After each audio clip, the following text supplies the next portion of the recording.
And as soon as I got over it, I actually lost fat. I got leaner, I got fitter. Yeah, they just did nice things to me.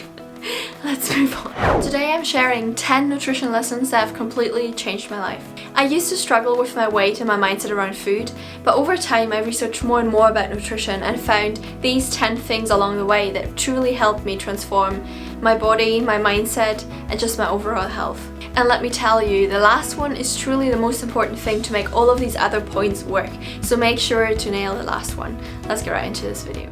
Let's start with number 10, hydration. I know you're gonna say, everybody says drink enough water, but do you know why you should drink more water? Because studies have shown that drinking water throughout the day can increase your metabolism to a point where you burn more calories just because you drink water.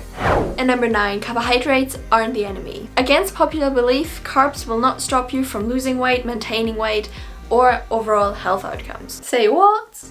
Our bodies are a glycogen battery. The carbohydrates we eat turn into glucose, which turn into glycogen, which we store in our liver and in our muscles for future energy. Our body hates breaking carbohydrates down to fat because it is a process that costs our body energy. It's not the simplest thing. And if we look at the science of it, it rarely happens. And now you might be thinking, but Stephanie, this is bullshit because people who restrict carbs lose weight. Well, that can be true, but I want to point out 2 things. The first thing is people who lose weight tend to also be in a calorie deficit. And number 2, people who restrict carbs are thinking about foods like pizza, donuts, as well as pasta dishes. The majority of calories from pizza is actually fat because cheese and salami and whatever else they put on top of it, as well as oils.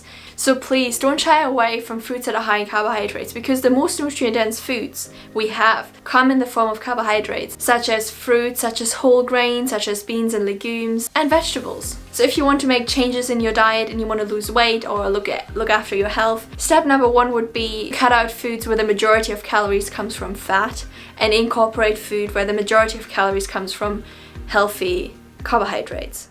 Number 8. This is actually hard. Fiber is key.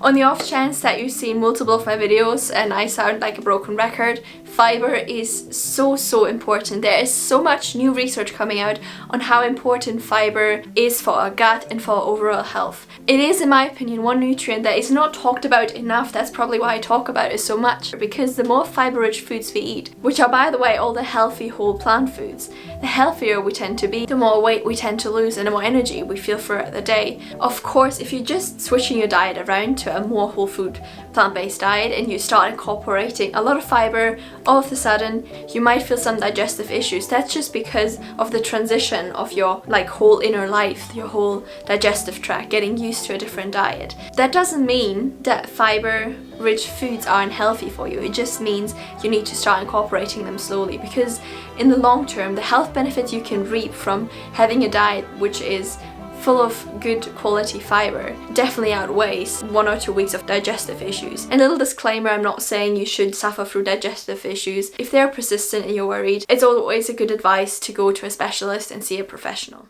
Lesson number 7 I learned is whole foods are better than supplements. I used to be the kind of person who was really interested and curious about health, and I would read up about supplements. I would go to the supplement aisle in the supermarket, in pharmacies, and see these packages where it says the benefits it has when I eat these vitamins. And I would fall for it. And honestly, now that I study research, I know that most of the vitamin supplements don't actually seem to work, at least not in the comparison of eating a whole food that contains that vitamin. Plus, they're really heavy on my budget, they're quite pricey. I know now the only supplement you really need to focus on, especially when you transition to a vegan diet, is B12. And number 6, don't stress about protein. I used to be what Dr. Garth Davis describes as proteinaholic. I would always think, how could I make this meal more protein rich? What snacks can I eat throughout the day to have more protein?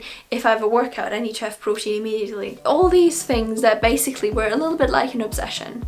Now I study nutrition and I do have to laugh at myself, because it is impossible, and I repeat, impossible, to eat enough calories and get not enough protein.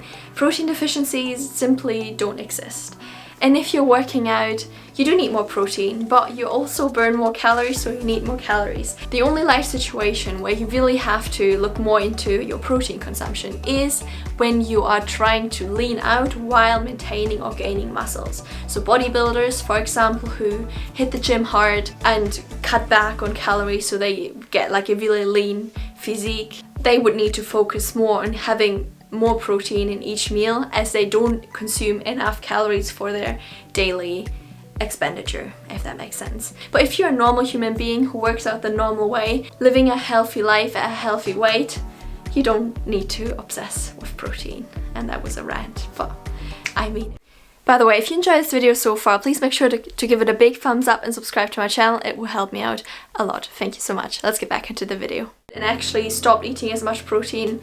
I actually lost fat. I got leaner, I got fitter because I replaced the protein in my diet with more carbohydrates, and they just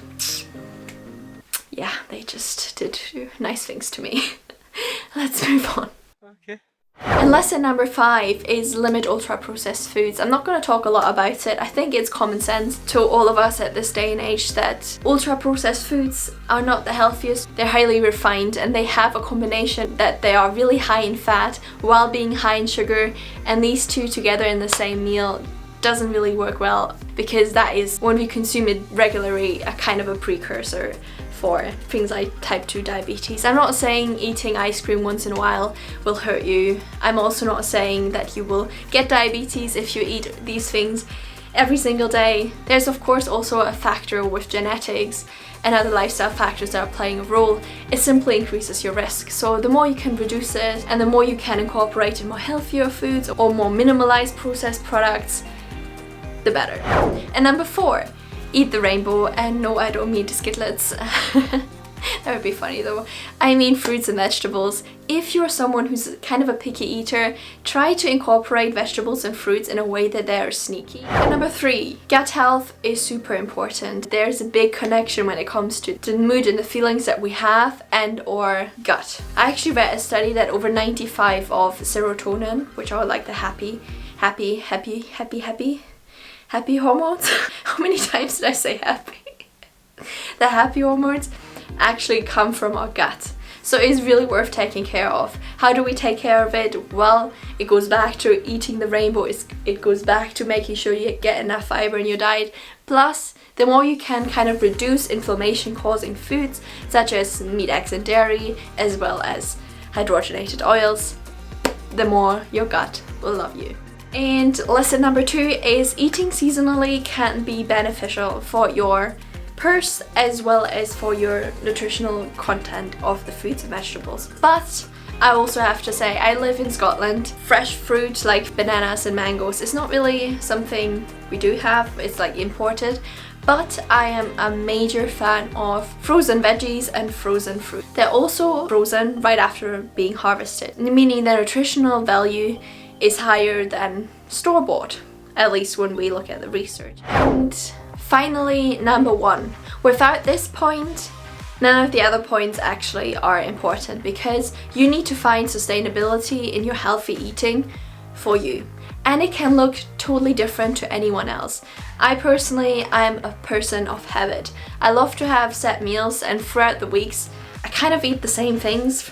But if you're the kind of person who needs variety in their life and you want to make a dedicated day when you research new recipes and try that out, if that works for you, amazing. The point I'm trying to make here is you need to find what is sustainable for you. How can you incorporate these tips in a lifestyle that is fitted for your personal needs, for your personal routines, and for your personal well-being? There's no point in following a diet that is super healthy but drives you absolutely mental and you feel like you will implode any minute. There's no point in that. So find what's sustainable for you, know what's healthy, find your way.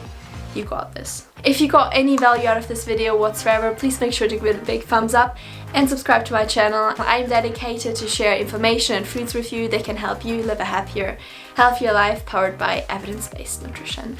Thank you so much for watching. I hope I see you in my next one. Check the next videos out, and thank you so much. See you next time. Bye!